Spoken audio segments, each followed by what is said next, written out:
Three presenters from industry describing innovations at their companies, as well as one professor, Professor Angelos Stavrou from the engineering school at George Mason. So our four speakers tonight are Chet Hosmer, the Chief Scientist and Senior Vice President at Wetstone Technologies, Angelos Stavrou, Associate Professor in the Computer Science Department here at the Engineering School, Bourgeois School of Engineering, Kevin Sapp, the CTO of SpiderSafe, and then Kevin Yin, the CEO and founder of SitScape. So I think four really interesting talks. I'd like to give a warm welcome to Chet as our first speaker. One other brief note, the events, the Cybersecurity Innovation Forum are hosted by the Masters of Science of Management of Secure Information Systems program here at George Mason, which is a joint effort between the School of Management, the Bourgeois School of Engineering, and the School of Public Policy. So with that, thank you, Chet, and welcome. My name is Chet Hosmer. I'm the, as JP mentioned, I'm the Senior Vice President and Chief Scientist and actually founder of Wetstone Technologies. We're now part of Allen Corporation, which is actually a Fairfax, Virginia company just around the corner from here. I'm going to talk tonight a little bit about data hiding, the evolving threat, to give you an idea of the time frame that we've been working on this particular topic.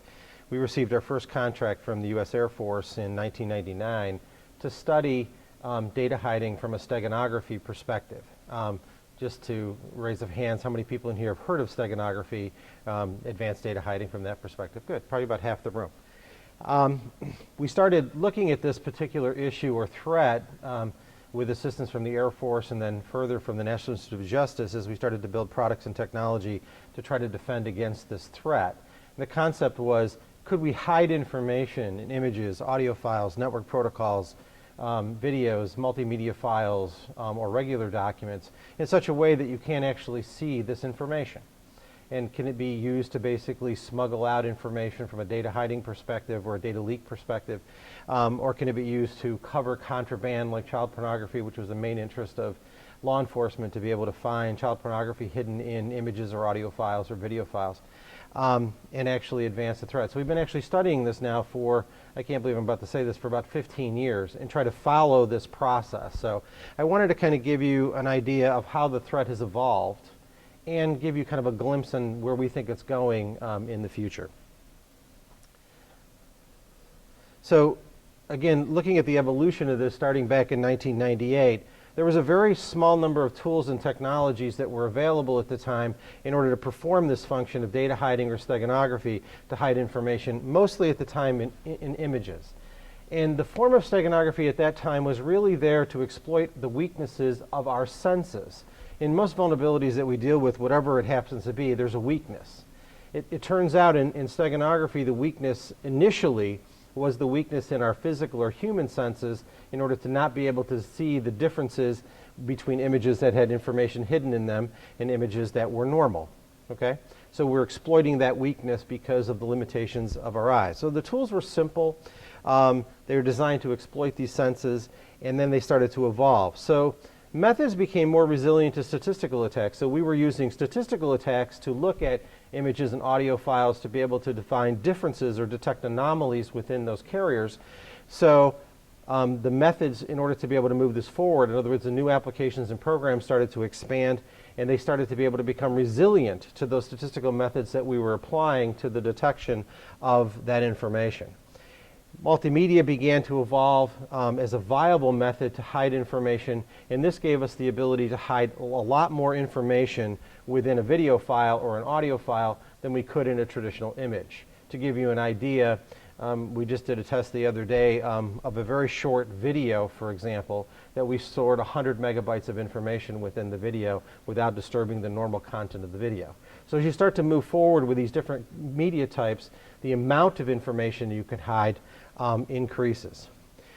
At this point, the developers started to move forward and develop new techniques that could actually hide information in network protocols. Whether it be VoIP or RTP or UDP techniques started to emerge, where now we're actually be able to signal information using network protocols in fields that are not used, fields that could be overloaded, or information that could be hidden within that content. I'll talk a little bit more about some of those as we move forward.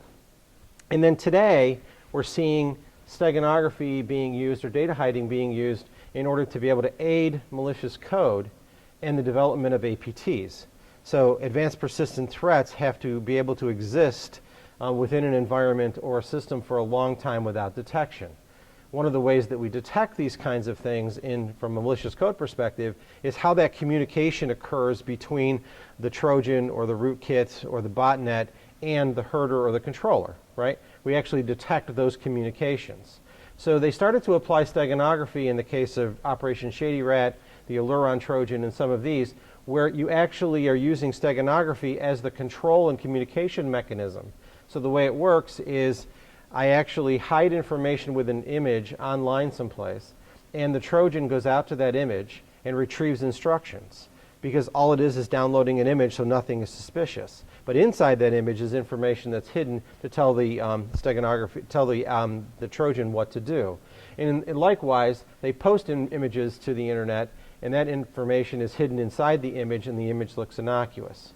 So you can see how these are evolving from a threat perspective and how they're being used. So what do we see today as kind of how this is evolving or changing over time? One of the things that's happening is mobile devices and the applications on mobile devices are starting to expand. So you can actually perform steganography or data hiding from a mobile device, whether it be an Android, an iPhone, a Windows mobile phone, a BlackBerry, or whatever. There's applications available that you can download today.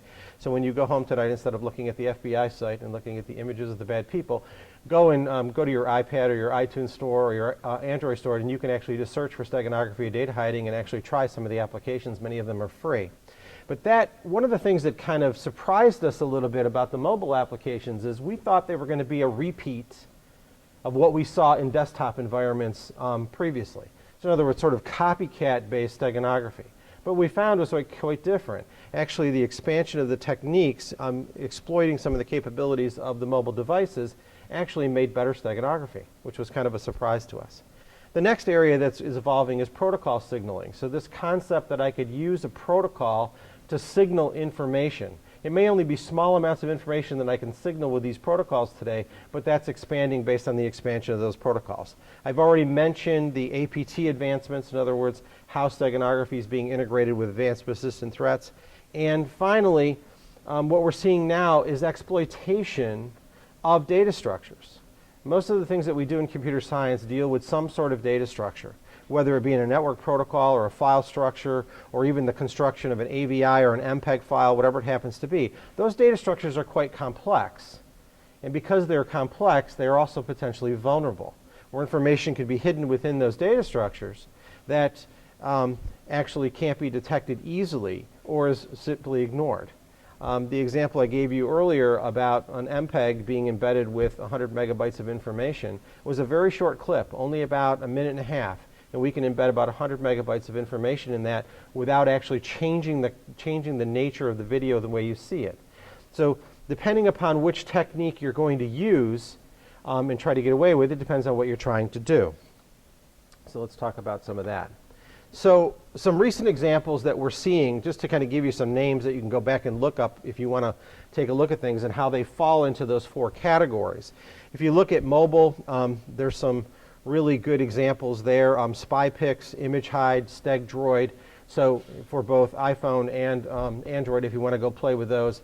Again, those are the ones I picked because they have some special characteristics that are different from the traditional applications we saw in the desktop environment. The structural anomalies, TC-Stego, is the program that is used to hide information within MPEGs. This allows you to actually hide vast amounts of information in a movie file. So it's a really cool application because it actually uses and exploits a capability of TrueCrypt, which is a cryptography program that is used for file-based cryptography. And it uses the capability of TrueCrypt in order to be able to embed information within the MPEG. As I mentioned, from the advanced persistent threat point of view, Operation Shady Rat, the Aluron Trojan, are a couple that you might want to look at if you're interested in understanding how data hiding and steganography has been integrated with advanced persistent threats or other forms of malware. And finally, from a protocol perspective, there's a couple that you can go out and look at. The Skype silence area. So when you're having a conversation over Skype, if the two people are also trying to signal information. When they're not talking, they can actually signal information over the protocol that's digital data versus voice information. And VoIP delay packet-based approaches is a great approach from a protocol perspective as well. So the applications of these, again, are different. And they're different because they depend upon the type of threat that you're looking at. So if I'm in a mobile environment and I'm using mobile steganography-based tools, right, I'm looking at small payloads or being able to communicate covertly with an associate. So I want to be able to send short, small messages over that medium. It might be something I'm going to embed in an SMS message or a text message, and I'm also going to hide hidden content in those that are part of an image or something that I'm pushing in that area. From a structural perspective, as I mentioned, TC Stego, this is used to basically hide large payloads or perform data leakage from within inside of an organization, potentially over a long period of time. You can imagine how many MPEGs are being pushed out of an organization every day or pulled into an organization. So the kind of information, the amount of information I could leak using one of those payloads is pretty significant. From an APT perspective, the payloads can be versatile. It's going to depend on what they're trying to leak out, whether it was a Trojan or a keylog or a botnet, and the kinds of information that's going to be either used to command and control that piece of malware, or it's something that's going to leak out. And it can be continuous. So the concept behind the APT is I want to be able to leak information out in a continuous manner over a long period of time. I mean, Operation Shady Rat lasted for over 5 years before anybody detected it. So the amount of information that was leaked out over that period of time was significant. And from a protocol perspective, there's a couple of specific applications where we're looking at small protocols, small payloads that I want to be able to leak out over these signaling protocols. Or one of the ways that people are doing key exchange today, one of the problems with encryption is I need to be able to change the keying material. So I want to be able to exchange keying material in order to be able to update the keys in the field.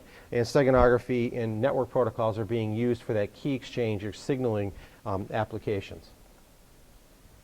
So from a mitigation perspective, how do we stop this? And where are we in that kind of evolution, if you will, of how we actually protect against this? In the short term, and what we've been doing for the last 15 years is developing techniques that both discover, from a forensic perspective, the existence of both the programs or the actual carrier files or network protocols that are actually exfiltrating this information.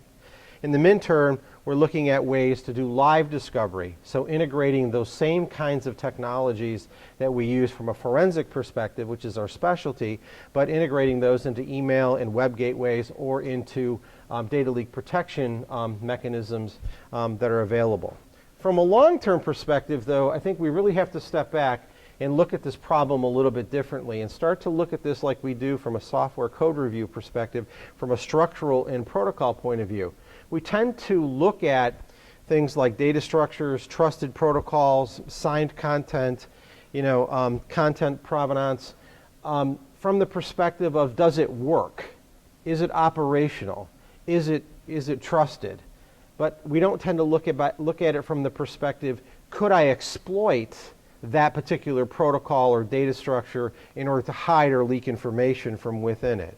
So those are some of the things that we see from a long-term perspective is actually changing the way that we formally develop new protocols, new data structures to consider the data hiding aspect of those protocols. So I think it's a kind of a challenge problem as we go forward in how would we actually build more trusted structural elements, trusted protocols in order to be able to perform this function. We have a book, obviously Mike Rago and I wrote a book just a few months ago that's out, so if you're interested in information that is much deeper, the book goes into a lot of detail about this. There's even some code samples on how you detect some of this stuff and a lot of great examples in the book. I'm not selling the book. I don't get anything from the book, but it's out there. If you're interested in delving into this from a research perspective, a development perspective, we encourage you to do it. This is happening a lot more than people think it is in the world. We investigate typically 2 or 3 cases a month come across our desk that we actually have to do investigations on, plus we have several thousand customers worldwide that use our technology in order to be able to detect or jam this kind of technology as it goes today. So that's kind of where we are. So that's my email address. I don't actually have any cards with me tonight, so if you want to contact me, the company's wetstonetechnologies.com or wetstonetech.com, and you can always reach me at Chet and there's certainly more information on our website. And there's also a lot of articles out there that I've written in a variety of forms that are out there. So just search on Steganography and Chet Hosmer, and you'll find literally hundreds of articles and stuff out there that's out in the free domain that you can take a look at as well. I don't know how this works, JP. Should I take questions? Or? Okay. Any questions, comments, or anything you want me to delve more deeply in, or anything that I went over too fast that you want better explained? Nothing? Yeah. What would be the best use of this technology? Well, I think Hiding, but, make it, for example, useful for me and everybody else. so. How could it be used from a positive perspective? Well, obviously, communicating with operatives around the world, from a state-sponsored perspective, is being done, and the good guys do it as well as the bad guys, right? But one of the most interesting applications that we were ever presented with, which makes it a great question. There is obviously religious limitations around the world where certain countries and people can't communicate freely information regarding religion or other things. And I know many organizations around the world use images, videos, that kind of stuff, where they embed religious information, spiritual information in that, so that it can be communicated out to people in the world that could otherwise not receive that information to do it. So I just thought it was an interesting application of being able to communicate something valuable to people that can't otherwise get it because it would be filtered, over the internet. So that's another application on the good side of things. Also, we use it for another good application is we use it for copy protection. We use it for digital rights management. And embedding these things. You typically think about those things from a watermark perspective versus a steganography perspective, but we use it for both. So we hide keying material within images and that kind of stuff that we use for DRM and copy protection. So there are several positive things. Are you doing it in a way it will be released to public or published or? Yeah, we have information. If you're interested in that, just send me a note and I can send you some white papers and stuff about how we do that and technology that we offer, in that area. Have you considered this for privacy? Like I said, the privacy application that I have seen is an application of key sharing, that kind of stuff, from that perspective. But people tend to use encryption when they're focused on privacy. Kind of the difference between data hiding or steganography and encryption is, right? The whole point of encryption is that only people that have the keying material can actually recover the actual data, right? So people have to have the keying material in order to be able to recover the data. In steganography, the whole concept is to be able to hide something in plain sight where you don't even know that there's information hidden, right? So it's kind of a different approach than the traditional privacy kind of application. Okay. Any other questions? Okay. Yes, sir. So signature-based detection systems, can they pick up on anything like this? It depends upon the application that was used to hide the information. Some programs are better than others in data hiding. Some of them you have to do statistical attacks. Some of them are a little sloppy and they'll leave artifacts that you can actually detect through anomalies, looking at images or audio files. So it depends upon the sophistication, but the real hardcore Stego tools, you must use statistical basis approaches to be able to detect those, and it tends to come down to how much information did you try to hide in this size payload, in this side carrier. So if you got the payload and the carrier, right? So if you keep the payload small enough, the statistical anomalies that are generated by hiding that within the image or audio file tend to be less, so much more difficult to detect in that environment. But some of the programs out there we can actually detect directly without having to do statistical analysis. Others we have to do the more deeper analysis depending upon the application that created the steg. And that's why there's so many programs. And they're not interoperable. There's over 1,200 that we currently have in our lab, and of the 1,200, none of them interoperate with each other. So if you're using JP hide and seek to hide something in one, you need to use JP hide and seek in order to recover it. So there is no interoperability between Stego programs. How do you measure complexity of hiding? You mentioned a lot of tools. Some of them are advanced, some of them are not. You have to differentiate, right, between efforts. How do you measure it up? Did you build something yourself, or there's an industry standard? No, it's something we built ourselves. We have, for example, for JPEG images, we have over 2 million JPEG images in our data set that basically 100,000 or so of those actually have information hidden by all the different programs, and the rest of them are normal. So our test set is we have a normal set that is pure images that haven't been modified, and then some of them have been altered by the different programs with different settings. So you can imagine the complexity of just creating that taxonomy in order to be able to, or that corpus to be able to go in and actually do the kind of testing that we have to do for our algorithms for detection. Great question. Quantity of tools or quality of tools, or both? Mainly right now we're seeing a big spike in quantity, but with a few tools within there that are very high quality. Most of the high quality stuff we see is coming out of Eastern Europe, as usual, is where most of the good stuff is coming out of, and some from here in the US. But there's a lot of people that are doing copycat stuff today, so we're getting a spike because of the mobile revolution. So we're seeing those that are easier to detect, but then there's some very sophisticated stuff coming out, especially within embedding information in network protocols like VoIP or RTP, and plugging data into those protocols are becoming much more sophisticated and much more difficult to detect. Any other questions? One more, I guess? Going back to the topic of consumer watermarks and things like that, it was discovered at one point that consumer printers were embedding the Yep, HP was doing it. watermark. Yep. HP, Mhm. were all doing that. In terms of I guess privacy violations, have we seen anything like that happen recently since that point? Yeah, we're actually seeing quite a bit more of that kind of activity in printed form. We're actually seeing documents that don't have just watermarks in them, but are using steganography to hide information within those documents that provide provenance. So now I can actually take a document and determine where it came from. And since you're embedding that information right in the Word document, a very simple technique I can tell you is that what people will do is change the font color of characters within a stream and embed in that font coloration changing information about a signature of where that came from, what system it was on. And you might think, well, that's going to be easy to detect, but nobody looks, right?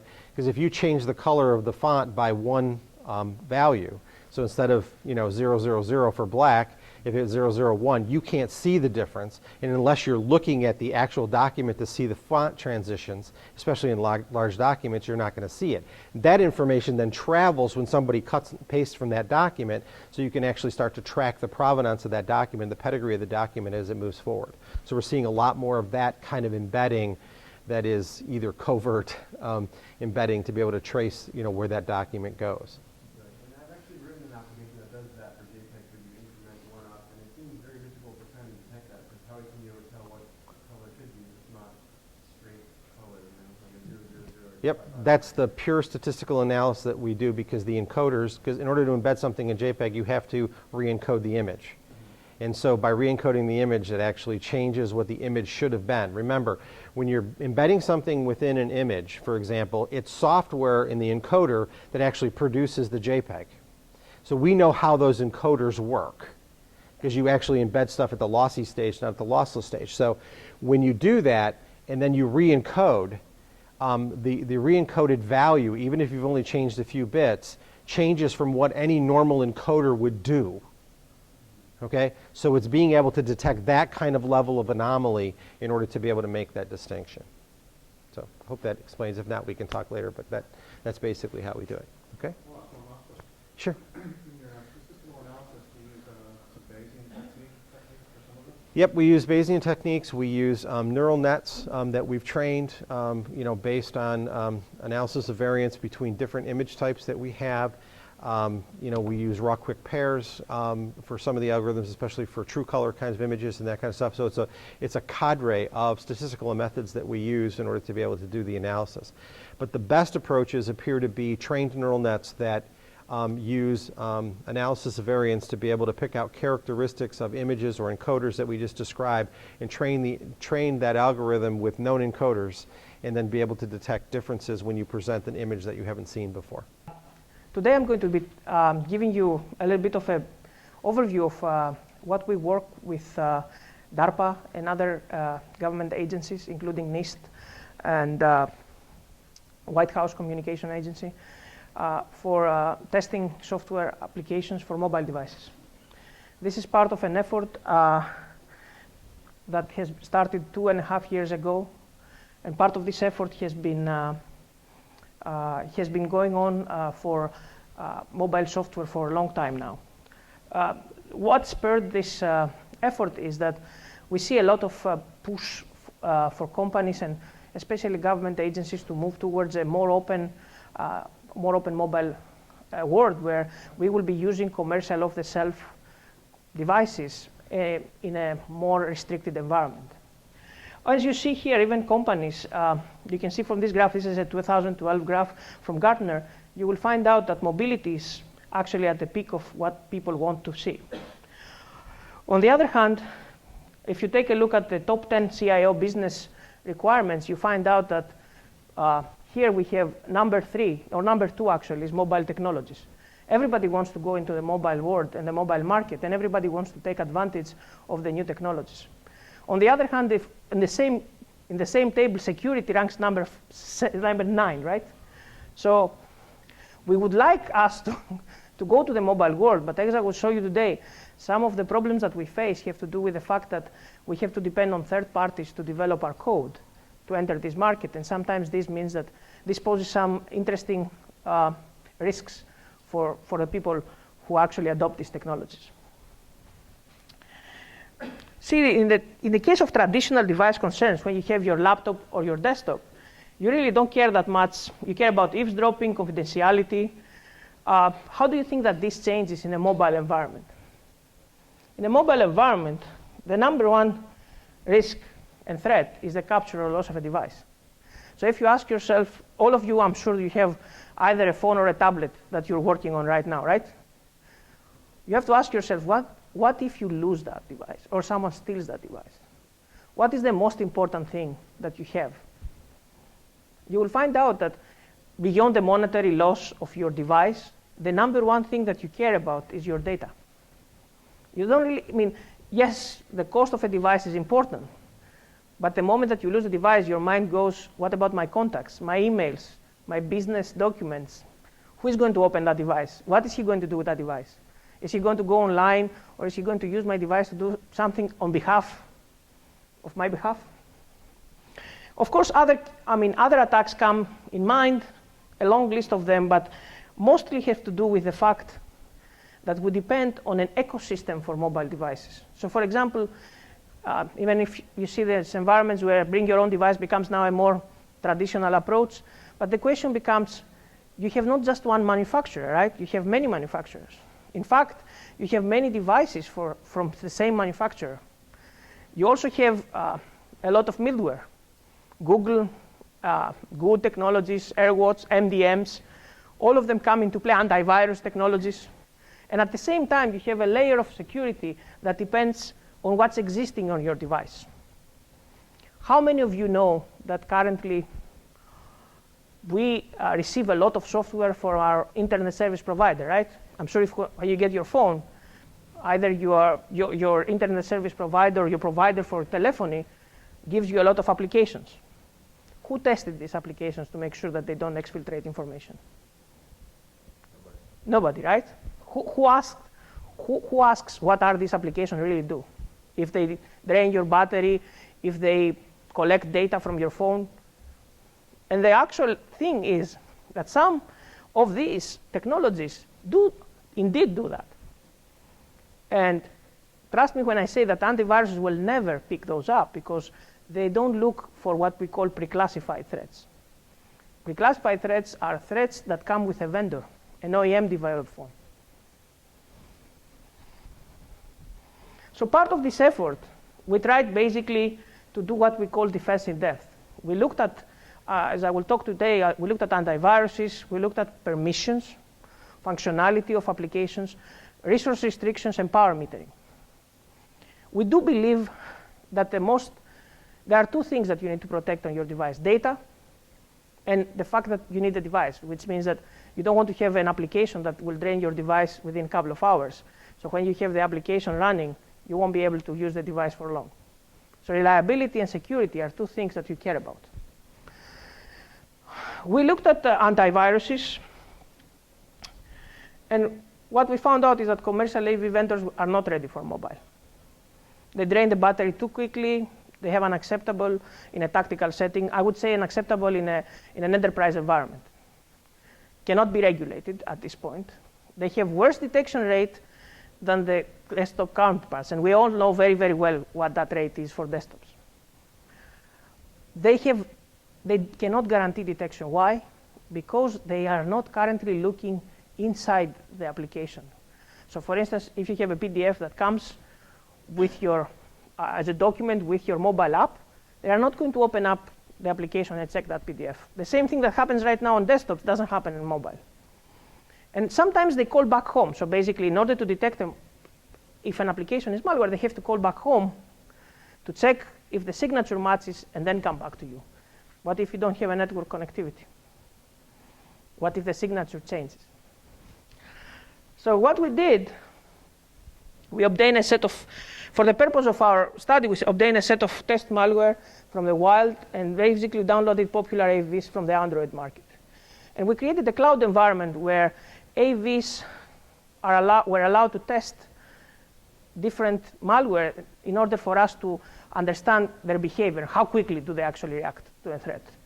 And we found out that what we cared about is the overall efficiency. Okay, here's a set of malware, how many of them can you detect? But we also care about the latency, how quickly we're able to detect them from a day 0 of generation up to the time that basically we observe them. I'm putting up a table here that is part of our measurements. You can find out that some of the antiviruses did pretty well, but within 2 weeks of a release of an actual virus, they didn't do very well. So basically, what we call zero-day type of attacks were not mitigated at all. The funny part is that some of the mobile antiviruses out there, we don't even know if they're actually working well. You can take a look at the bottom. We were having an antivirus, we were never able to trigger it. It was not ever able to trigger it. So the funny part is that from a user's point of view, which one of these antivirus do you think that they prefer? Which ones? They prefer the ones that don't bug them much. They prefer the ones that they think that they work and they don't actually bug them. You know why? Because the best antivirus is the one that doesn't complain. You are laughing, but this is absolutely true. People don't like to have a pop-up in their screen. Also, you will find out that out of this list of antivirus vendors that we have up there, some of them, you don't even know their desktop counterpart, right? For example, Lookout, I am not sure that they have a desktop counterpart. And some of these users don't have what we call brand recognition, right? You wouldn't necessarily go directly to those. Another thing is, before I go to the next slide, another thing is that actually there is very little study to keep this. This list is already, like, I would say 4 months old. But you can imagine that there is nobody out there doing that type of analysis and say, hey, here is a set of antiviruses, let's see how they stack up with each other. And the user is left on his own volition to identify what's good or bad. What we have done to be able to achieve that, we have done the following. We have created a portal where different tools can be tested. So for instance, you can have your own tool or any antivirus out there, and you can plug it in as part of this portal. And this portal actually is being maintained right now by NIST. And all these tools are being collected together, and you can actually check to find out how this tool performs in a realistic environment, right, with regular apps and against real threats. Also, as part of the analysis, what we do basically, we have a system that in parallel checks the antivirus. So for instance, if you give me an application, I farm it out to all the antivirus in parallel, and then I get a consensus, or I get to see what's going on, right? How many of them picked it up? Is it a false positive? Is it a true positive? As I said, the shortcomings of mobile antivirus currently is that they cannot detect zero-day malware. So if something comes up right now, you're on your own. I would even go one step further and say polymorphic or APT type of threats are not even in the radar because they're trying to appeal to the mass, right? They do not detect embedded malware, media or PDF, or threats that attack non-mobile devices. For instance, one common vector is you get a regular mobile app, connect your mobile phone to your PC, you try to open a PDF, the PDF is malware. They do not support any behavior analysis. So for instance, if there is something that's behaviorally problematic with a malware, they don't pick it up. And yes, they cannot, some of them cannot correctly operate without network connection at all. What we did, we created a new set of tools. We believe that developers sometimes are well-intended, but they make mistakes. We believe that basically the applications that you have right now in the market, they are not of very, very good quality, all of them. And the reason for that is because the market is new. Big companies have not necessarily have a footprint. Small shops of third-party developers were able to climb up the scale, and that's OK. But they basically, all of them use a lot of third-party libraries and a lot of code that they don't know about. And what we created is the Android permission model. We found out that it's neither sound nor complete. It means that it has holes. There are many, many ways to bypass security analysis. One of them, for instance, a very simple one, is you download the application that looks benign. The application updates itself, and the update is the malicious component. And zero-day and polymorphic threats basically remain undetected. What we suggested, and actually happens right now, what we call functional, static, and dynamic analysis. If you ask yourself, every time that you download an app, what is that you need to know? What is that you need to know? You need to know what the app is really doing on your phone. Does it read your contacts? Does it try to write on your storage? Does it communicate over the network? What type of data does it send? What is that it's actually, why does it need a GPS location for your device? Why does he need access to your audio or camera?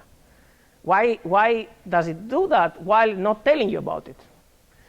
If you take a look at the end user license agreements, most of the apps don't disclose that type of behavior there. And also another thing that happens is there are plenty of tools that do what we call static analysis, but there are very few tools that actually run the code to see what it does. Because what we find out, for example, that if you run the code for an hour and you pick up an update, automatically you know that you have to check the update too. Also, sometimes the code stays hidden, right? It requires an event for the code to actually be activated.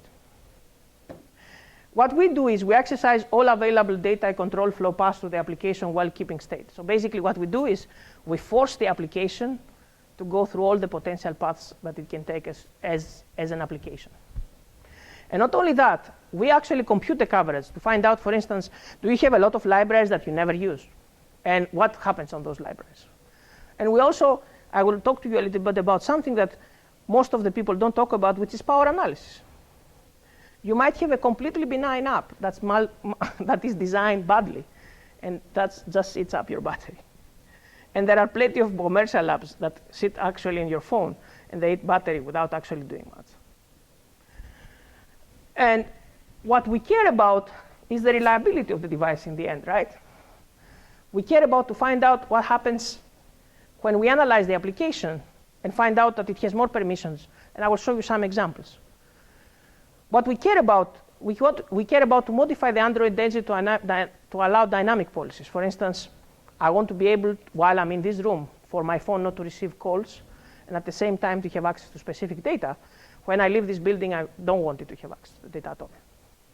I also want to make sure that while I'm at work, it connects to specific networks. When I go back home, some of the data that I have stored from my work are not accessible any longer because I want to play Angry Birds, and Angry Birds deletes my SD card data, and that's not good.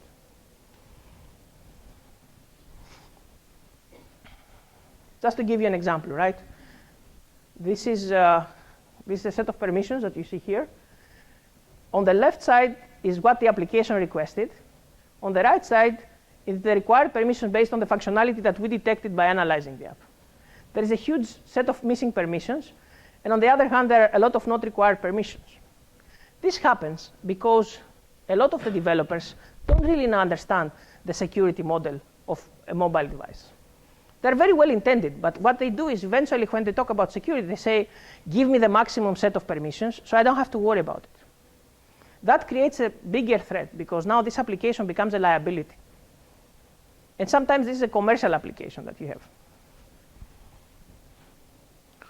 Just to give you an example, Here is an application that is a malware that tries to connect out giving a telephony, and there is a hard-coded telephone there that you can see. So basically, you can see that the phone number attempt and the exact number and the SMS message that's been actually sent out is there. Right now, most of the malware that we see, they do not target the US market. And do you know why they do not target the US market? Because right now in US, we don't make payments through SMS. Asia makes payments through SMS. And Asia makes payments through SMS means that SMS become a target, because when you go to supermarket, in order to pay in Asia, you send an SMS to the supermarket cashier and you get paid. Here in US, we don't have that. So malware who uses SMS for that communication exists, but it's just not in our radar yet. Guess what is going to happen when Square and the other companies start storing the credit card information on that Square and pushing them through? Guess what happens when Citibank will have scanning checks? Oops, we have that already, right? It's going to happen, right? The moment that there is a target, an economic or financial target, things are going to start going south. Because we believe that that's when the attackers or the people who are interested in this market are going to be lured in.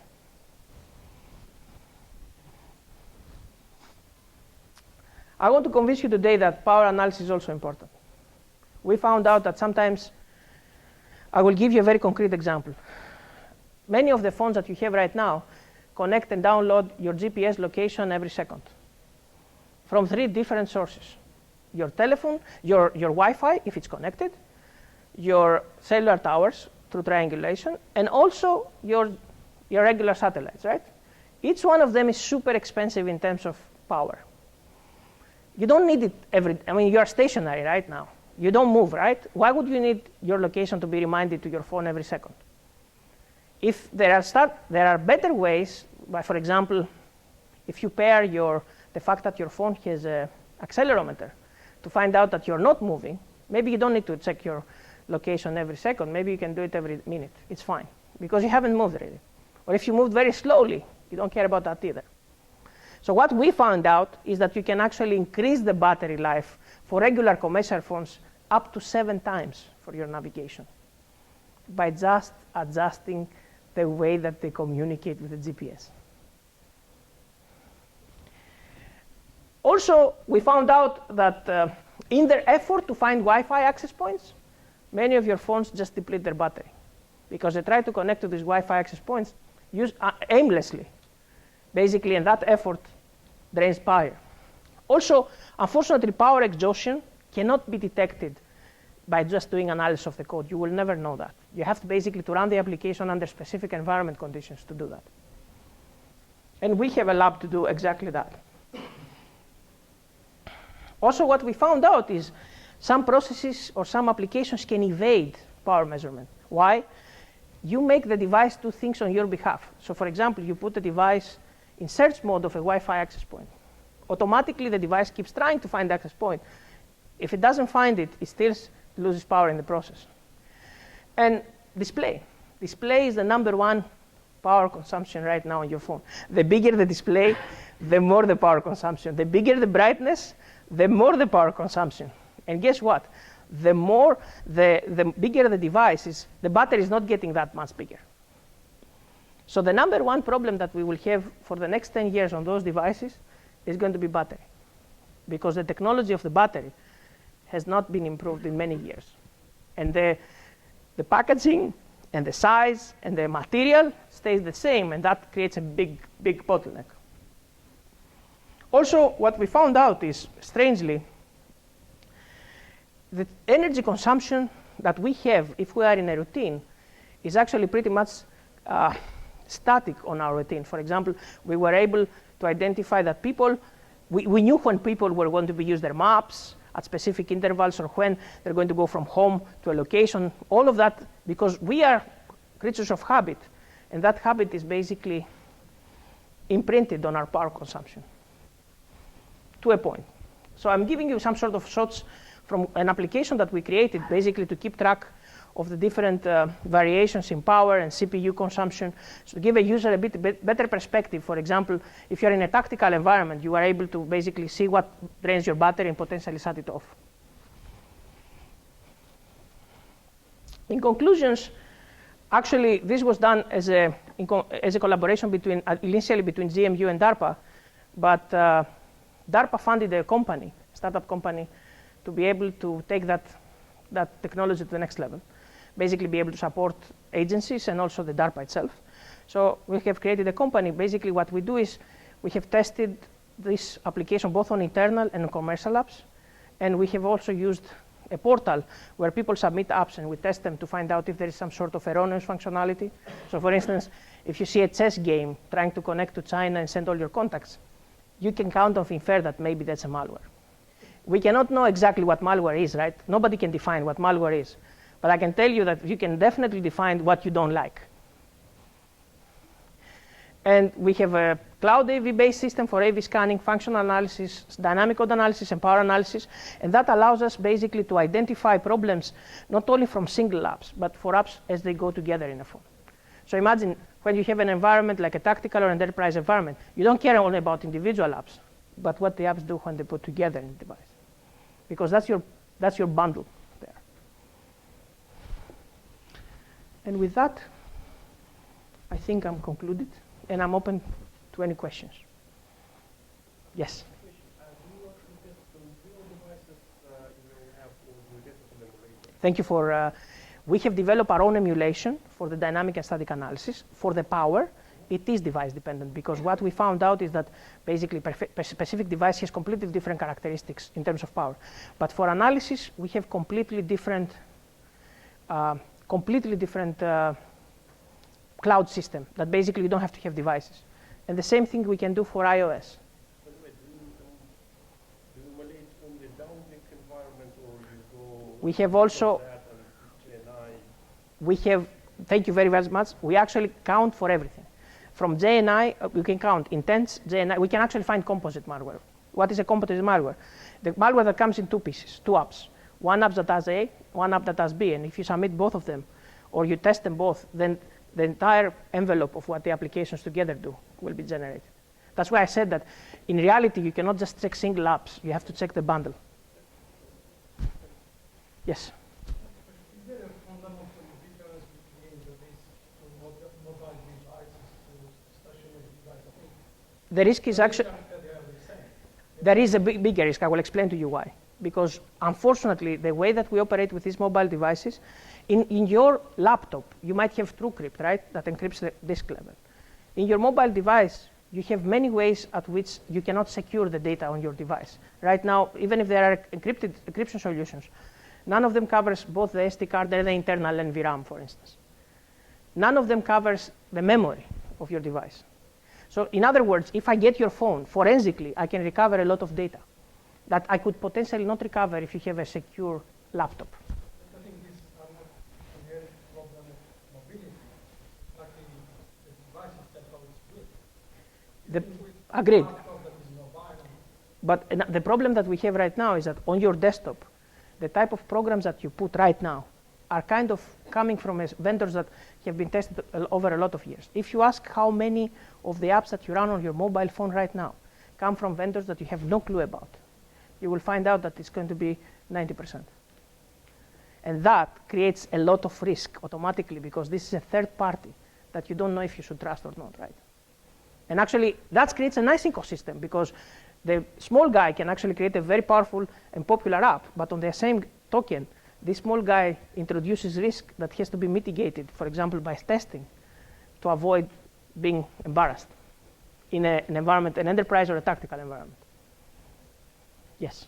Are you going to be a software rating company anytime soon? I'm sorry? Are you going to be a software rating company anytime soon in terms of validation of functionality? We already do. We already do that for different and commercial customers, I would say. Is it going to be available for general public?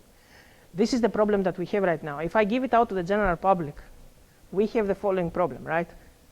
That the system is going to try to be gamed. When even we put it inside the agencies, the developers try to game the system. I agree with you that this is an internal discussion. I mean, it's something that I have to talk to the agencies that sponsored this program to decide what we're going to do. But I can tell you that we have it for very specific financial institutions and ISPs already been, I mean, there are contracts, but we are thinking, I mean, we could potentially make this an application. Like every time that you go to the market and you download an app, I can create a report for you. I can actually do it right now. But that's a little bit delicate because of the type of people that they use the program right now. But if you use kind of an antivirus model as well, get the data. In our case, we don't expect to test the application on the spot. A cloud system tests the application on your behalf, and you have to wait for the result to come back to see it. If it's one of the popular apps, I might already have done that, right? But if it's something like one out of the 1,500 apps, I might not have already run it through the system. But it's a valid, I mean, we're thinking about it. It's an interesting question, though. It's a very interesting question. Because it sounds like you guys do something nobody else is doing. Yeah, Or at least you do something different. yes, yes. Did you find in your analysis that there were any vendors that were less potential for risk, like BlackBerry or Android or I would tell you that all of them have different type of risk. So for instance, I can tell you now that, for example, Android, due to the mere fact that applications are allowed to communicate, introduce a different risk model than Apple that doesn't allow that. On the other hand, Apple relies too much on the device, and sometimes that's a problem too. So there are different risk models. So let me give you an example. If I steal your iPhone and I can root it, automatically all your data, which you think are encrypted, they're not. That poses a different problem because the developer makes an assumption which is incorrect. I'm Kevin Sapp. I'm with SpydrSafe Mobile Security. We're a local company based in McLean, Virginia. We're primarily focused on enterprise security, meaning enterprise IT security for mobile devices, including iOS and Android currently. I get asked all the time about Windows 8, and I always say, just ask me later. So our focus, and the focus of kind of the enterprise IT market in general, has been really moving away from the devices themselves as a physical asset and really more towards applications running on those devices. Because at the end of the day, that's what most people care about, and it's certainly what the enterprises care about. There's being a dramatic shift from PCs and things of that nature over to tablets for all kinds of reasons, web apps, native apps, you name it. In the old days, it was kind of like everyone had their laptop or their PC and they had a BlackBerry, and BlackBerry was primarily considered an email device. I think today it's still considered an email device, although fewer and fewer people are using that.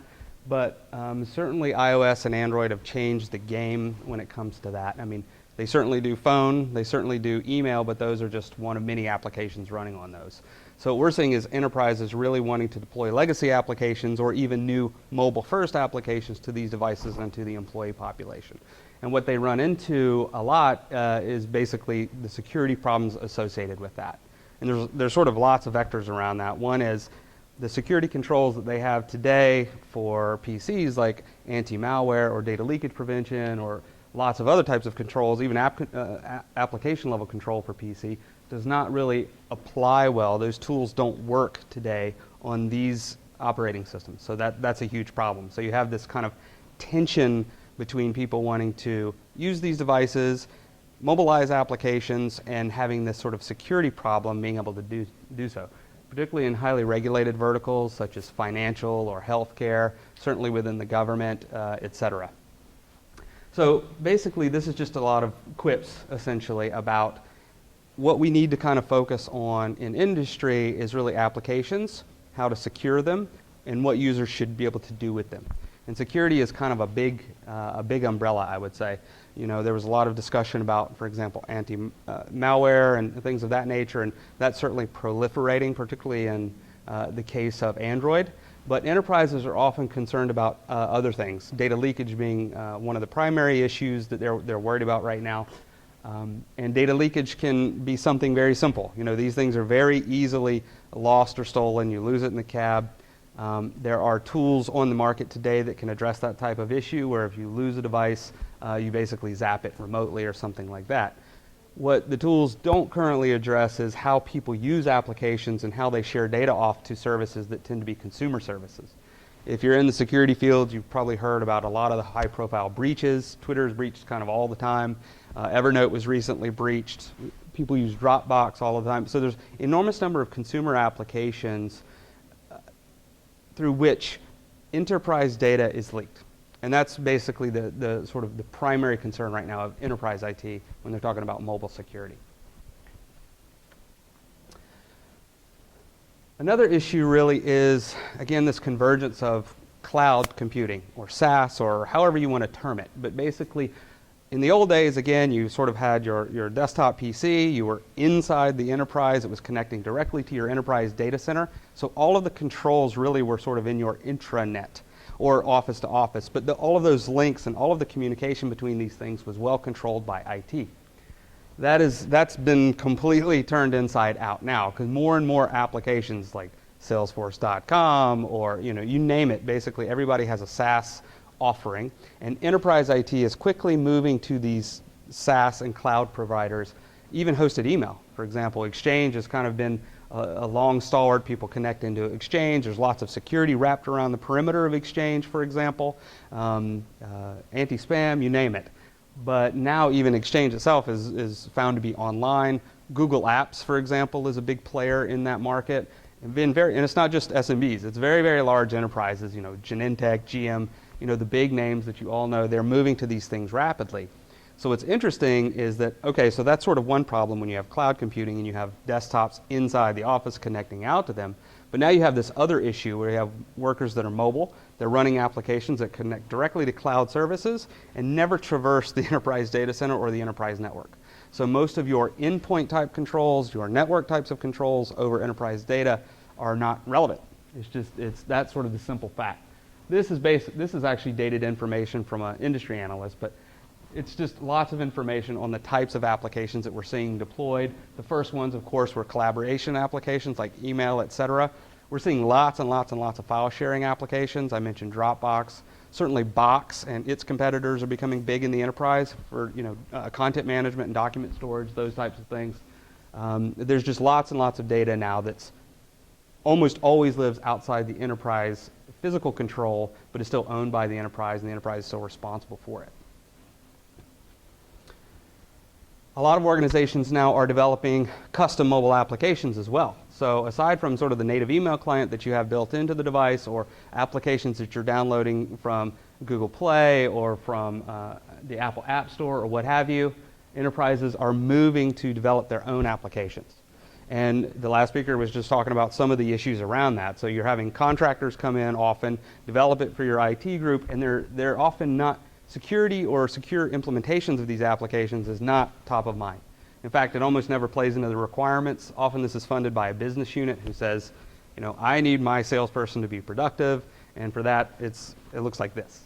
But for the CISO or just IT writ large, that can be a huge problem. They're sort of charged with getting it done, but then how do you make sure that those applications are controlling the insider threat, if you will, which is where most of the data leakage occurs. We talk a lot in security about kind of being hacked from other countries or what have you, but the biggest security risk is often the employees just not being trained properly, or in some cases just going rogue, if you will, and misusing data. So that leads us to this. Basically, enterprises today are concerned about mobile data loss. It's probably the top issue for enterprise IT from a security perspective when you're talking about mobile. Like I said, there are solutions coming online. There's a lot of talk about mobile device management, if you will. There are some of the AV players coming into the space and trying to have enterprise versions of their mobile AV products. What I find is most enterprises don't pay for mobile AV, just so you know. Most of those are sort of consumer products that are kind of bleeding into the enterprise. But while it's a threat for them, it's not sort of the main target. Really, the question is how do I control data in use? When employees are using it, and make sure everything is, they're doing things properly. So let me just sort of take you through, not everyone is familiar with data leakage or data breaches, at least not specific examples with respect to mobile. I'll give you, this is one example that's sort of classic and ubiquitous. So in this case, this is my device. I have my corporate email on it. It's connecting to an Exchange server.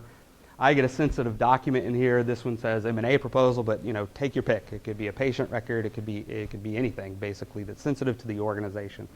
Now that's been flown down to my device. It's there, it's present, it's cached locally.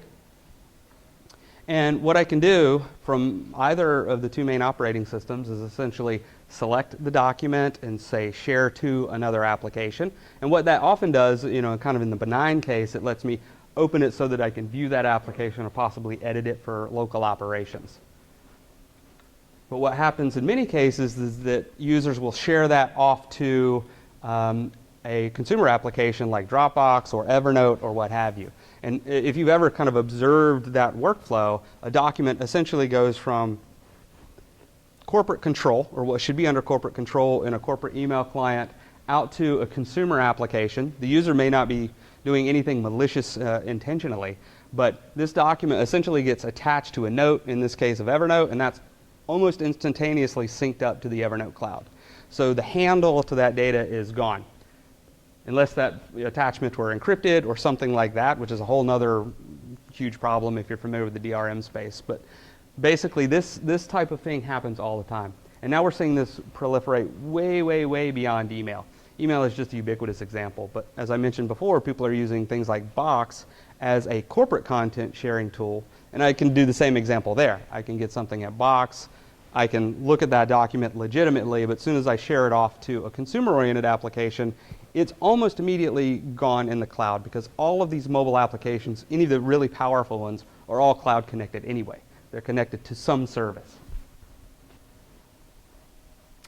So now I'll kind of get into my company and how we view the problem and how we sort of address it.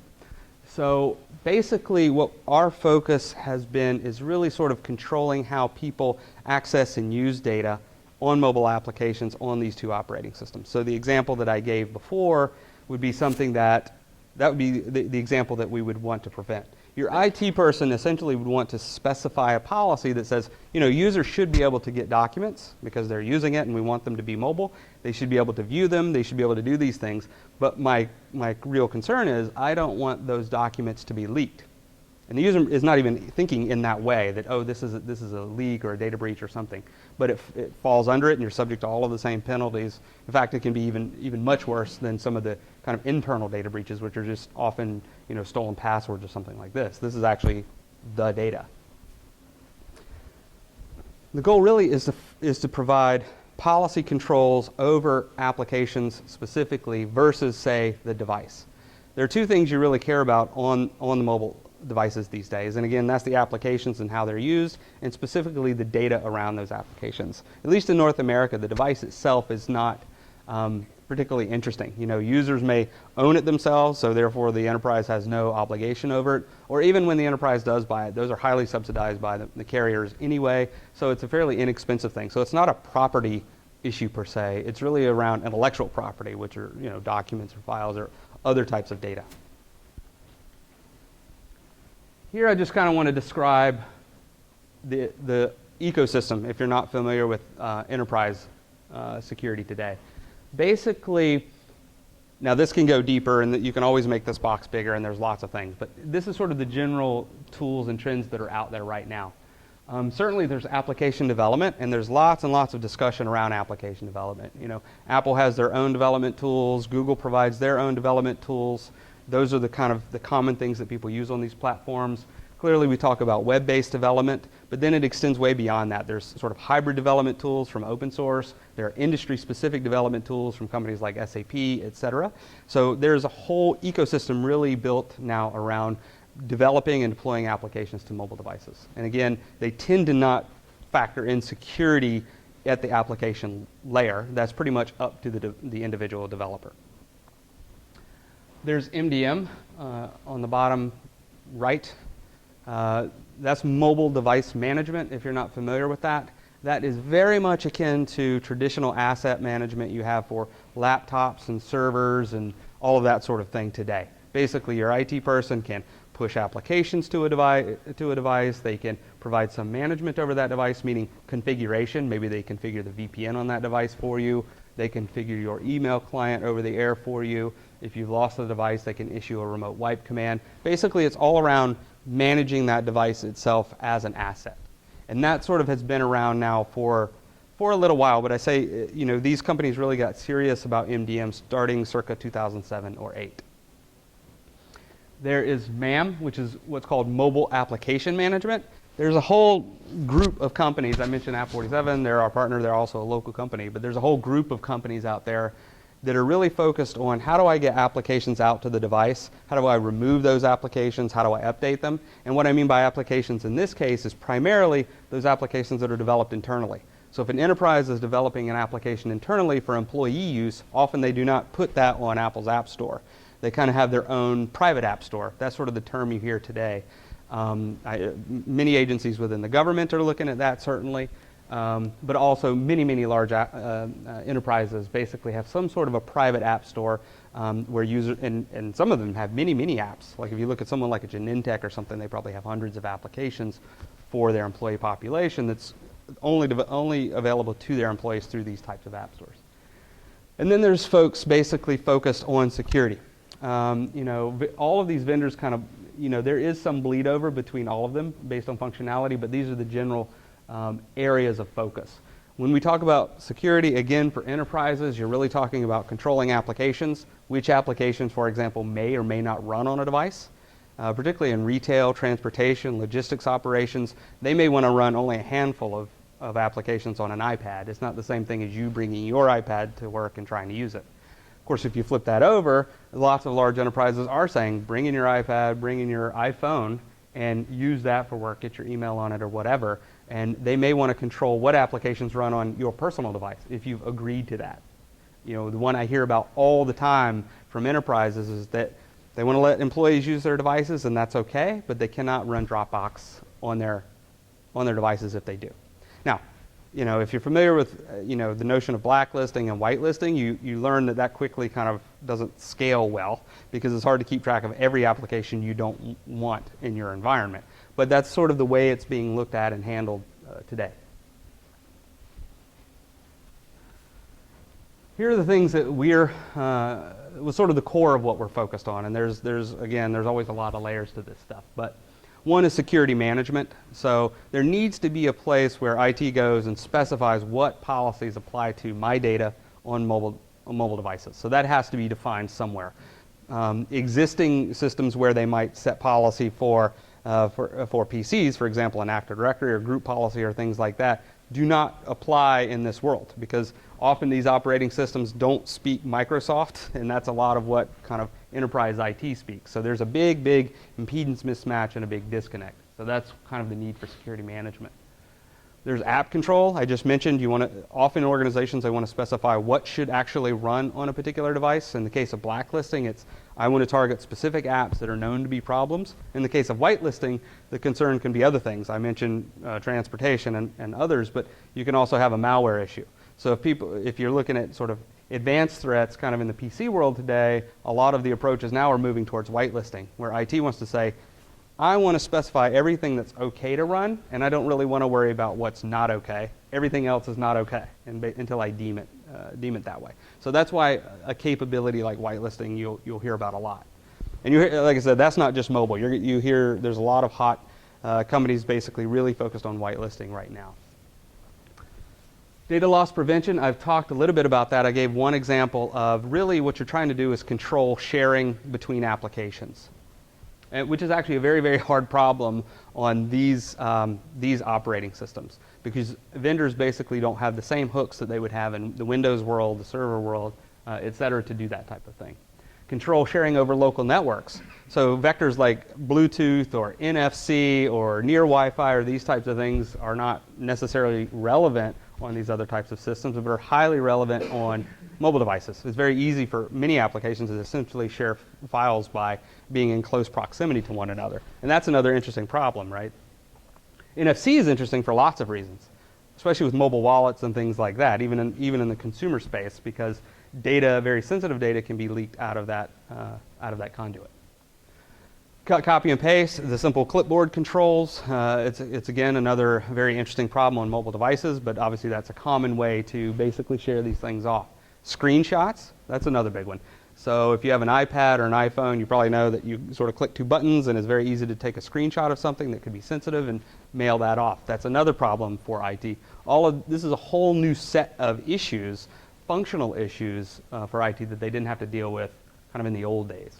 And then, of course, there's general data protection. So is the device encrypted? Does it have an encrypting file system or what have you? Can I remotely nuke the device if it's lost or stolen? These are big issues for IT as well. Still device loss is a huge, huge problem. So one of the key issues I think that we saw a lot kind of early on was, okay, so we're interested in having these types of application controls, or we're interested in this type of data security, but industry has really struggled with how do I kind of apply that uniformly across applications. So we think that enterprises will use applications from a variety of sources. Again, they'll be baked into the device when you buy it, right into the phone, like email clients often are. They'll be downloaded certainly from app stores. You have a huge number of applications that you can use, a huge number of business applications that businesses are using, like SAP or Oracle Suite or what have you. And they're also developing them internally. So I think that they don't want to view the security model for those applications necessarily any differently. They might want to apply a uniform set of security depending on the user and what they should access, et cetera, versus worrying about where did I source the application. Was it a COTS app? Did I develop it internally, et cetera? There are a lot of folks in the space coming at it from, okay, well, if I can embed myself with an Android vendor, handset vendor, then I will be advantaged. And this is a lot of the fragmentation you're seeing in the Android space, if you're familiar with that. If you get an Android device is not just an Android is an Android is an Android. A Samsung device can be very, very different than an HTC device. They can have completely different exploits. They can have completely different security controls. They can have completely different levels of management, even for the tools that kind of do manage those today. So that's a huge problem in Android. On iOS, the problem almost flips over in that you almost have to rely on Apple for everything and just hope that they're watching out for your security. And as much as people say Apple is sort of focused on security, et cetera, that's just not true. Apple just hasn't dealt with it for very long. They haven't been a target for very long like Microsoft has for tens of years. Apple is just starting to feel this. And that's why we're going to have lots and lots of problems kind of in the Apple area.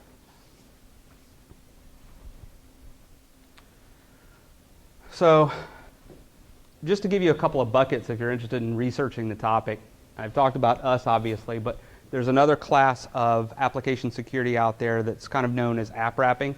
That's not really you won't see that in marketing language necessarily, but basically the idea there is very interesting. Whereas if you are developing apps internally, and this doesn't apply to apps you download from the App Store or native apps, but if you're in enterprise IT and you're developing apps internally, there are technologies that exist that basically allow you to take that application, maybe from a contractor or from your development team, hand it over to your security team, and the security team can actually apply policies to it post hoc, meaning once it's developed via various methods, code injection or other types of things, but often it's done kind of at the binary level. So that's an interesting technology. Virtualization and containers you may hear about. Containers certainly. There's a lot of sort of secure email clients on the market right now. That's often known as a secure container, if you will. Some of those have expanded out to some other types of capabilities, a calendar or some productivity apps like document editing and things like that.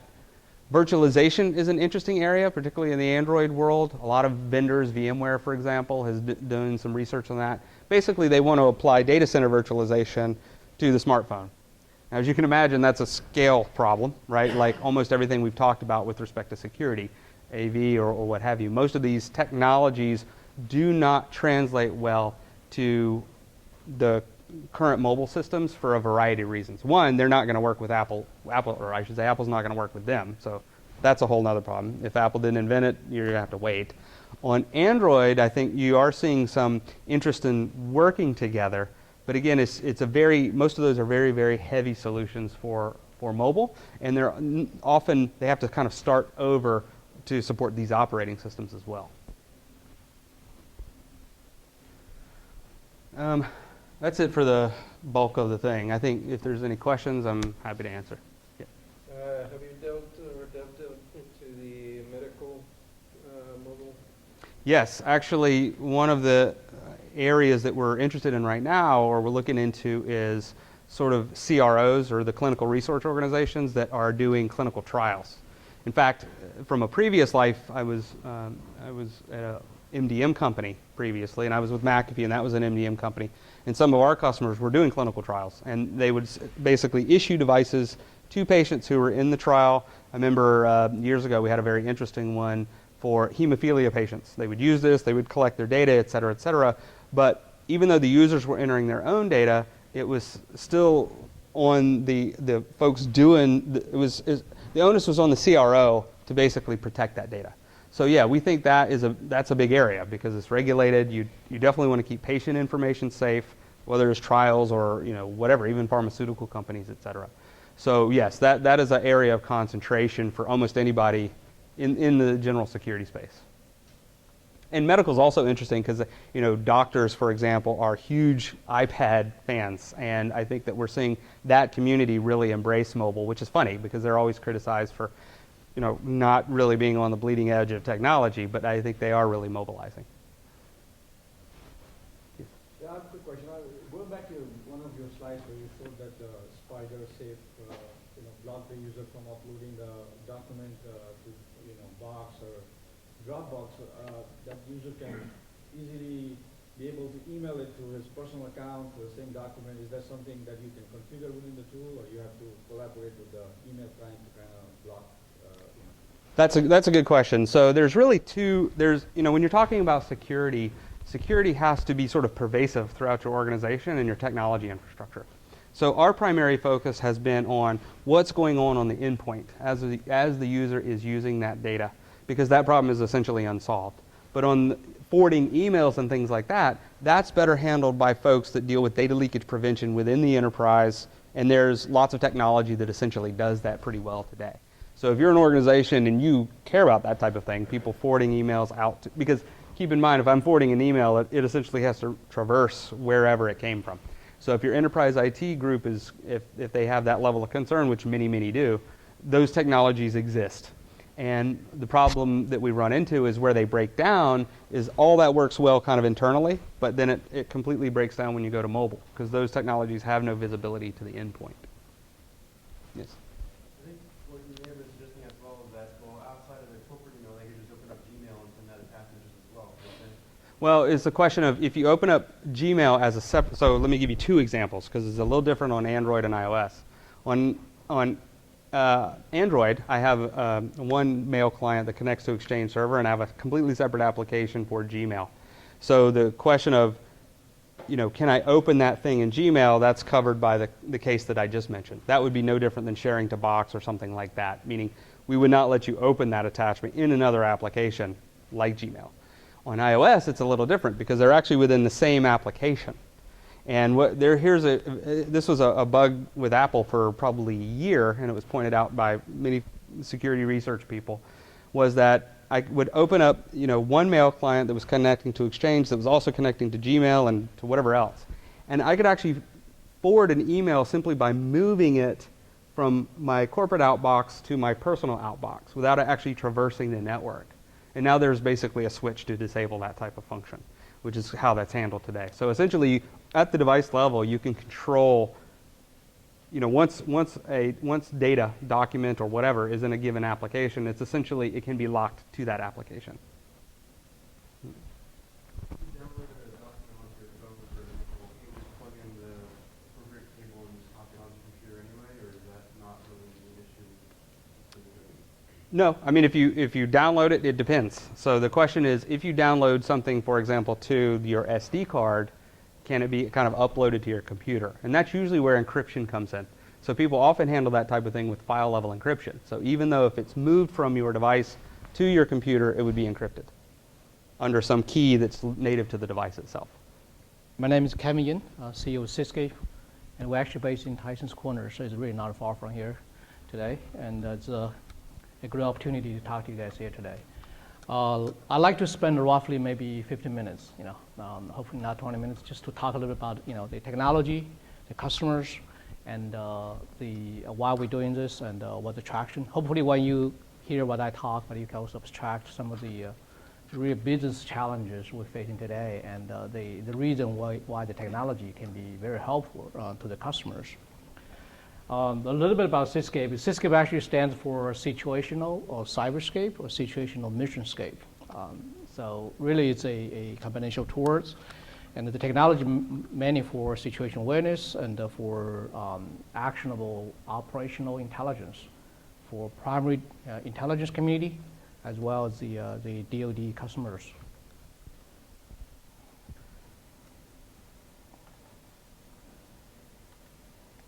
I would like to give you a little bit of background about the company. Then I get into some of the technology and the problem sets. So a little bit about ourselves is we actually is an Incotel funded company. I don't know how many of you guys heard about it, Incotel. Yeah, you did. Okay. So anybody else? Sounds like maybe 20% guys know it. So maybe I still should talk a little about it. So Incotel basically is a CIA venture for the Central Intelligence Agency. Started in 1999, but right now it's way more than CIA now. I think it's a number of large intel community agencies like NSA, DIA, and a lot of others, which is public information. If you go to Incotel, iqt.org, you get the information. And for those of you who actually don't know Incotel, I'm sure you use the Google Earth, right? So Google Earth actually was initially called Keyhole, and it was the first invested by Incotel, and it got acquired by Google, I think in 2005, something like that.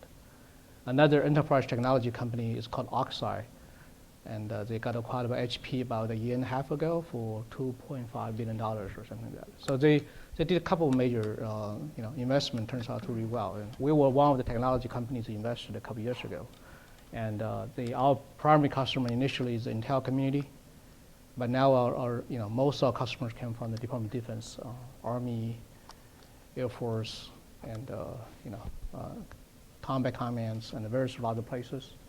And highlight a couple of things, just give you guys, we actually was a receiver of the Air Force Headquarters Rapid Innovation Award last year. That's fairly recent. We received this innovation award. That's not a small number of dollars. It's an X number of $1 million. We sort of joking about it's actually better than Nobel Prize. It's more than that. So pretty happy with that as a pure innovation award, more than just a commercial or a licensing or contract for that. And we're also working very closely with a number of other DoD customers. One of them is the U.S. Army, and specifically one example is D6A. That's a multi-billion-dollar DoD initiative. Some of you guys probably know that. So I'd like to go through a few quick slides here. The first one is what problem you try to solve here. The problem we try to solve is in this very large enterprise or very international organizations. They have a challenge. The challenge is a lot of data, a lot of systems, a lot of applications, a lot of legacy. And the operators, the senior leaders, the analysts, they don't have an easy way to get information. So what they want is actually do what Tom Cruise did in the movie of Minority Report, if you guys remember the movie. As basically, he was just moving his hand around to get information in front of him, and he can make a decision much, much faster and make an analysis faster. So our technology, while we're not the hardware vendor, we're the software vendor to make that happen. And you can actually point to any web page, any desktop application, and Linux application, databases, document management system, antivirus database, log files, whatever you have access to. And being very rapidly create something we call user-defined operating picture, UDOP. And in the DoD, you guys probably heard the term called the COP, Common Operating Picture. Now we basically take the COP into the next level. The COP usually takes, say, 2 years to develop a COP, and everyone look at the same information. Well, the reality is that everyone try to see different because your business is different, your different level of granularity you want to see. So UDOP actually is a perfect answer because you actually can help them to address the challenges they have and to be able to deliver the right information that's relevant in that situation. So we basically make that happen. And when we make that happen, a couple of key differentiation is we don't need you to know any programming. I know a lot of folks here are computer science background, and the customer, the users, using our technology, primarily are not a computer scientist. They might have some technology background, but they don't need to know how to know programming at all. And they can do that on the fly with our software. It's 100% browser-based. That means they don't have to install any software either, and make the security easier because there's no software installed on the device or on the computer. It can be a mobile device, can be a laptop, can be a PC, whatever it is, but it's all browser-based. It can be IE, can be Chrome browser, It can be Firefox, it can be Safari, it doesn't really matter. It's lightweight and very visual as well. This slide I give you a little slide to show you the concept behind collaboration and information sharing. If you can make this happen really powerful by user, think about how powerful it could be if you can share and collaborating with others in real time. So instead of imagine just not one Tom Cruise, you got 100 or 1 million Tom Cruise working together doing that stuff. Think of that power, right? So really, that's actually really interesting if you think about that. And I'd like to show you a little bit of see the little visualization here. Does it work? Okay. You see the information can flow from one user to another, from an analyst to a mobile user, and actually can go from the command center to a Navy ship, and they share information to Air Force, and push the information over to a Army soldier. That happens on a real-time basis. Literally, you can just slice information from one computer to another and working together on a real-time basis, or you can join the two computer screen at real time, or working in a shared virtual space at real time together. It's really visual in that context. So without doing a live demonstration, it's hard to describe that, but I hope you can imagine a little bit. Now I'm going to walk you through a couple of use cases. The first use case is really what they call senior leadership briefing. So think about in Pentagon and in various other places. And the 4-star generals want to get together. How do they go through the information? It's very complex, right? Even yesterday, the day before, about the Boston thing, it's very complex information. Different people want to see different level of information. So our technology allows you to create a very high-level strategic view and allow you to drill down to the operational and then to the tactical view as the different information, link them together. And this is another diagram to show you how actually this happens. Is you allow subject matter expert work at the level they low, and they can share information to the knowledge manager, and the knowledge manager can put the information together to the senior leaders. But they can tie all those pieces together and they create a very logical and a virtual knowledge base on the fly. And this is the same concept. I'm going to go through that. I'd like to go through a couple of screenshots just to show you that's still abstract. Where this can be used. I talk about the senior leaders, White House, Pentagon. You can imagine how they can get the information much more easier, faster, visual, interactive, real time. Operations center. Now, a lot of folks here are cybersecurity, so we have folks use this in the cybersecurity center, data center, cloud computing, military situation rooms, first responders. They want to get information fast. They want to share information fast and easy. The information doesn't have to be databases, though. It can be a video, can be images, can be documents, can be log files, can be cyber analysis. Can be a lot of fingerprints, anything you envision. How do you put them together and share in the context that makes sense to you? Data correlation. I think this is probably more relevant to this audience. Is if you have cyber viruses, log files, and IT information, and various information can be different format, and different databases, and different sources. How do you actually correlate them on the fly? Because the subject matter expert might know something. They're not technologists, but if you give them the data access, they can use our technology to correlate in different data sets on the fly in the browser, while the data doesn't have to be on the same database. For example, you can bring data from Oracle, you can bring data from Excel, you can bring data from say Salesforce.com. You can allow the user to correlate data, generating visualization, and then apply different filters to see the patterns emerging. And the power, it's really in the imagination of the users now. You can make that decision as a business user instead of relying on a programmer. Say, hey, those are the requirements. Can you help me to build this application? And I can use. That usually takes at least a couple of weeks. Now you can make that happen in literally minutes, hours, instead of say weeks or sometimes years in the DoD case. And by that time, the data is outdated, right? And the user knows what they're doing. Now think about today, if you're writing an email, you still have your secretary type your email for you? Is that what you do? No. Even if it's president, you still type your emails, right? Because the email used to be especially, you have to know how to do a typewriter, because typewriter is specialist. Today you can do email all the time. Think about it, take the concept in a very advanced technology with a lot of data sets and a different format. As long as the technology is very easy to use, it's very visual, and people will pick up and they can use it because they realize they can do it much, much faster than somebody else can do.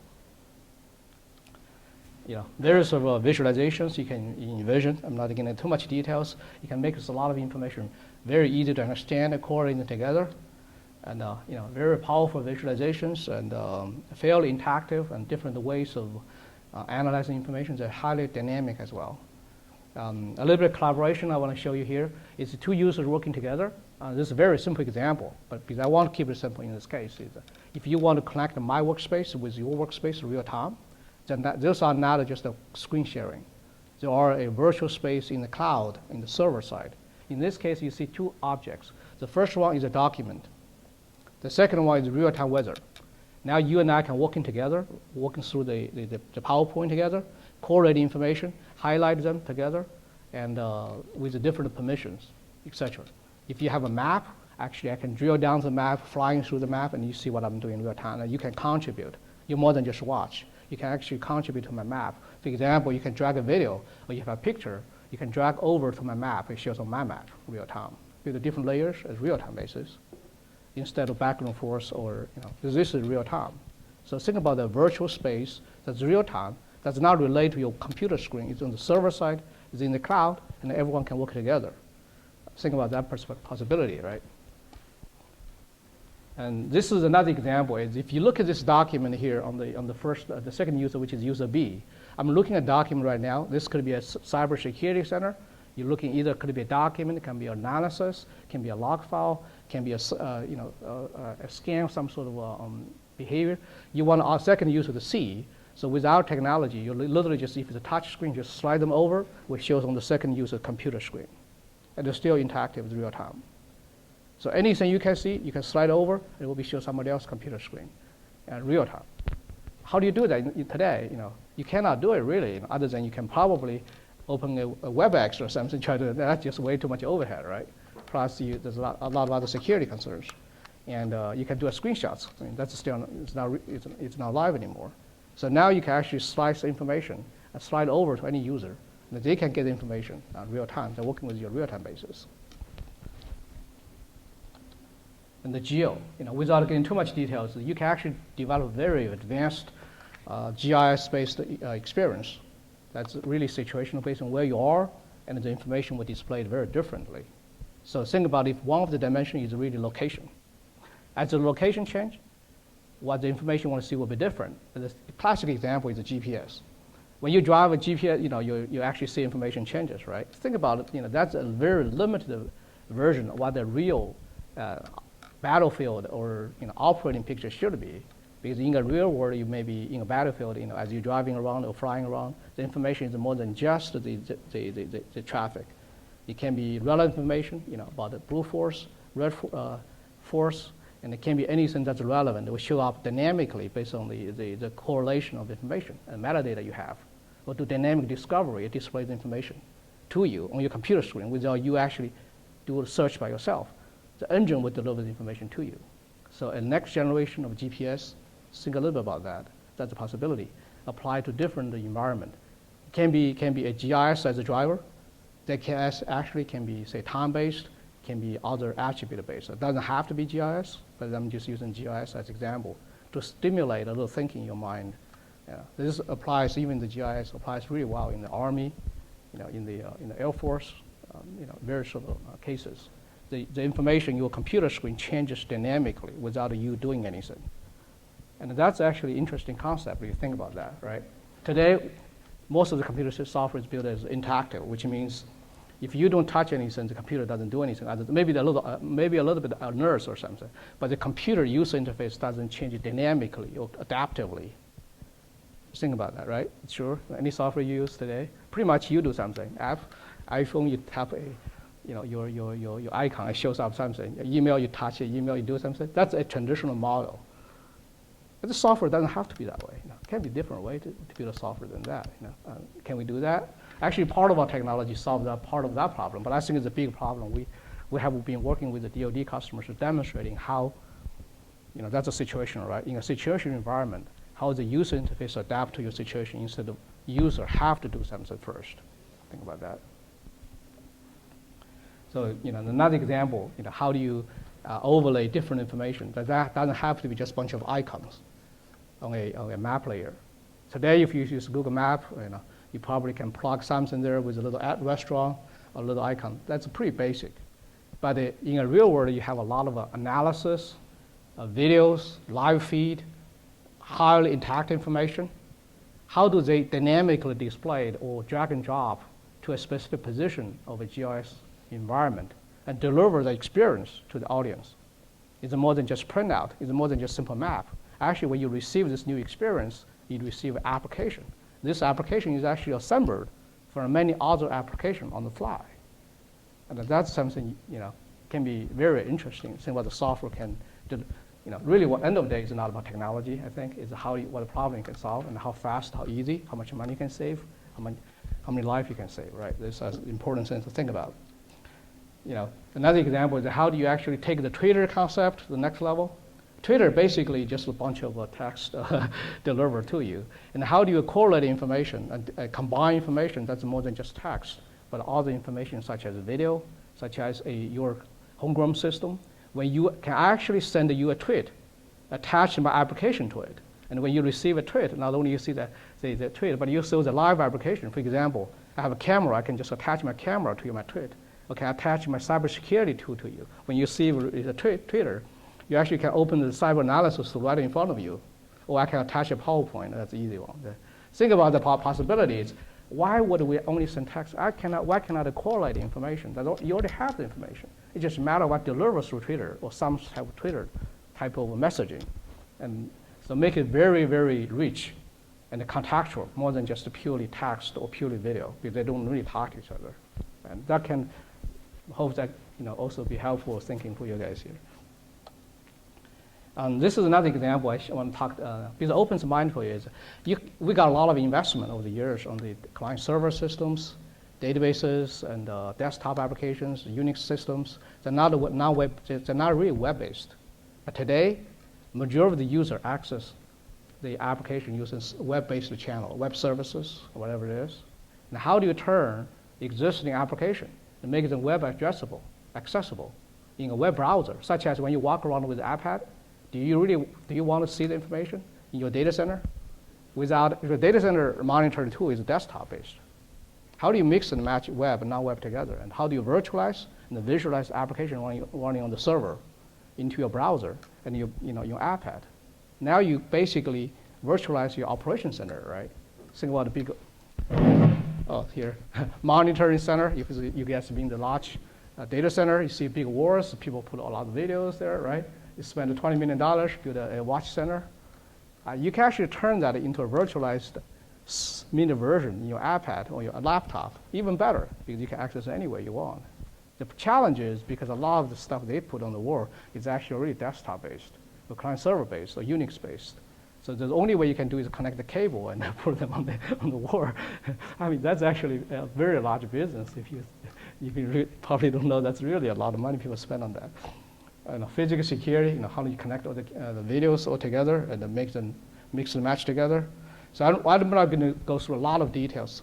What I'm trying to say here is there are different ways to build software. And one of the ways we think would be very useful is now to try to reinvent a brand new software, because that's hard. But it's actually reuse what you have put the past investment. Large, I use the DoD as example. IC communities. You can go to large banks, go to airlines, transportations, medical industries. There are a lot of investment to put in over the years. So it's unrealistic to think you're going to throw them away. So we need to find new ways to say, okay, how do I actually reuse the investment they have, but to deliver a new experience? And the new experience should not be a software engineer driven, because the software engineer usually deliver information systems are very rigid based on requirements. And that's the old paradigm. What we should think about that is change the way of deliver software that needs to be on demand, needs to be composite, needs to use the interoperability, and to be able to extensible using architecture. So that not only can reuse what you have, but you can add on top of that and make them talk to each other on the fly and deliver a new experience the user like, to be mobile, for example, right? Browser. Those are the newer generation are used to. And those are the things we actually have been doing, and that's the reason we're getting a lot of interest from the large customers. On the other hand, our technology is not limited to DoD, though. Even though our primary customers are the large DoD customer, we have received a lot of interest from the large commercial customer as well. Because the fundamental challenge they have, it's not different than DoD, right? Banks, airlines, utility companies, they have the same problem. It's just a little different data sets, pharmaceutical companies. And our technology has been tracked as some very strong interest. We're in the process of, working on some of the large commercial customers as well. And so with that, I'd like to thank you for your time to see if any questions. Yeah.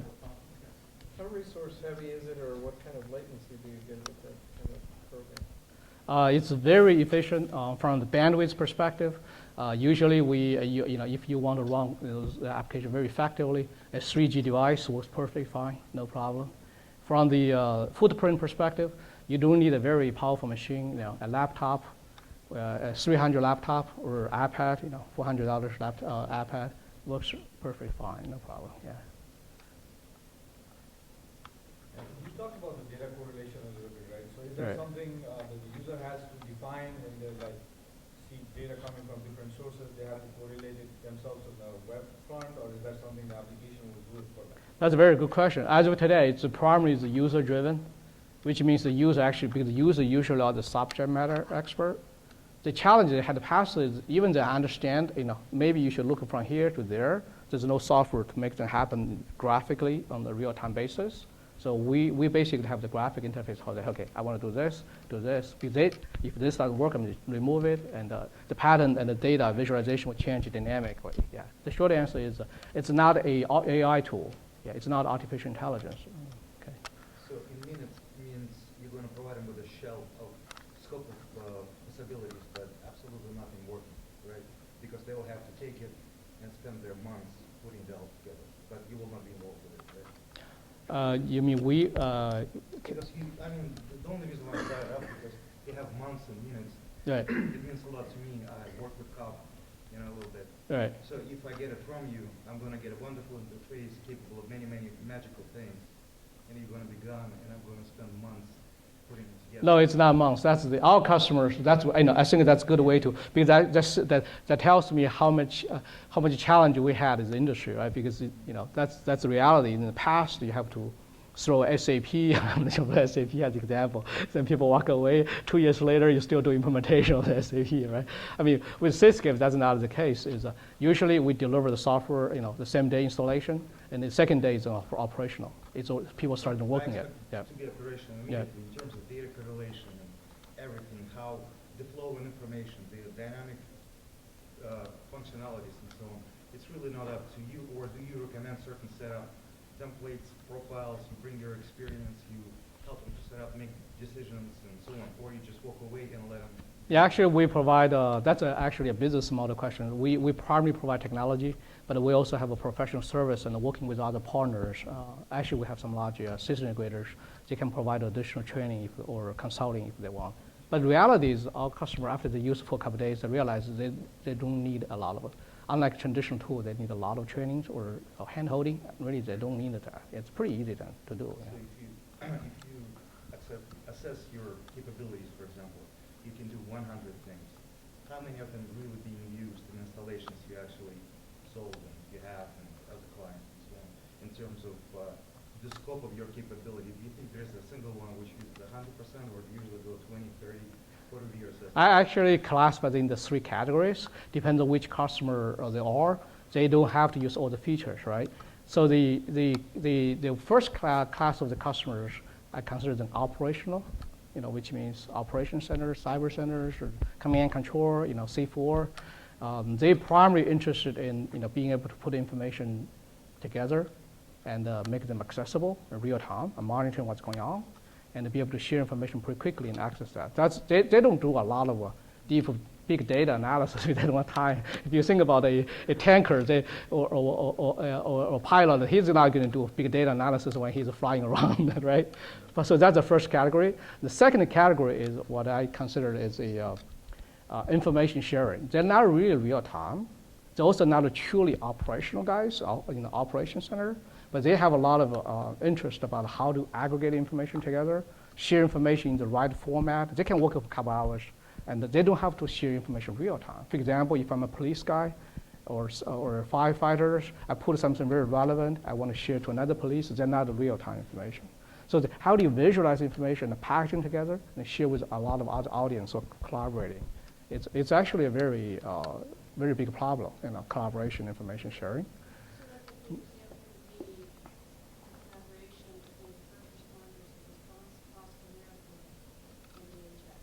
Right. Yes, DHS is our customer, yeah. Right. There's no black and white. Sometimes the collaboration has a real-time aspect of just trying to roughly put in the buckets. The third bucket is actually data analysis, data visualization, and data correlation. And usually the users are analyst type, right? They're analysts do data. They understand a lot of data sets and different format, and they want to know, discover patterns. They want to do analysis to help decision making, the discovery. And this might take, say, anywhere between a couple hours to a couple days, who knows, it depends on how complex the problem. And in those cases, they usually have some training or background how to do data works, or how this, and they use our software with this. But when they use this, they still need to share information. So it's by no means if you use the second one, you don't use the first one or second one, right? But hopefully at least you see a 3 buckets that maybe gives you a little idea on that. Question there? Given that the Provenance team is for ease of use of data sharing and all of that, sharing applications and video feeds, if one user is compromised with a virus, that means the virus just as easily utilizes these pathways to infect the entire network simultaneously? That's a very good question. Depends on what you mean viruses, because the software itself is a web-based software, right? There's no devices or anything. Yeah. I understand that it's a very thin client and right. things on the back end of the server. Right. Everyone's kind of logging in the old way. And so, you have a user that's logged into this system with these virtual, emulated environments, and you have all the applications that can share back and forth. Right. From that point, if they're compromised, they open up Internet Explorer in that environment, go to Facebook, wherever they go, they get a virus from some malware. At that point, when that piece of malware use those same pathways that you're transferring data rapidly between all those other virtualized hosts to take advantage of that as well and travel through those pathways. Yeah, I think that's actually a very good question.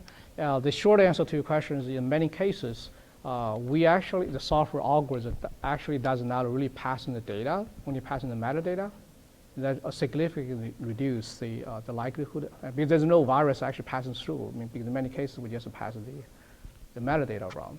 Just sharing the screen, is that what you're saying? In some cases, yeah. It depends on where, it's a heuristic, right? So in some cases, you only need to share the virtualized version, not the real version, Then you don't really have that problem, yeah. It's still localized. You can access, but it's localized to you, Yeah. One last question. That's a good question. What do you find is the biggest bottleneck in the whole process? Is it the data collection, transfer, aggregation, correlation, normalization, presentation? That's a very good question. That's a very long, a life cycle of the data knowledge management, information flow. I think since we are really not a infrastructure provider at the lowest layer, right? So there's a lot of vendors can do that. I think that's still a big challenge is the data quality. Right? Because if you don't have good data quality, no matter how visualized they are, they're not really useful. So we are not a data quality company. There are vendors can do that better. If you can provide a decent data quality, and we solve the data visualization correlation layer really well. And I think that's used to be embedded in manual process or disparate the commercial software. Now we basically standardized and make it much easier to use.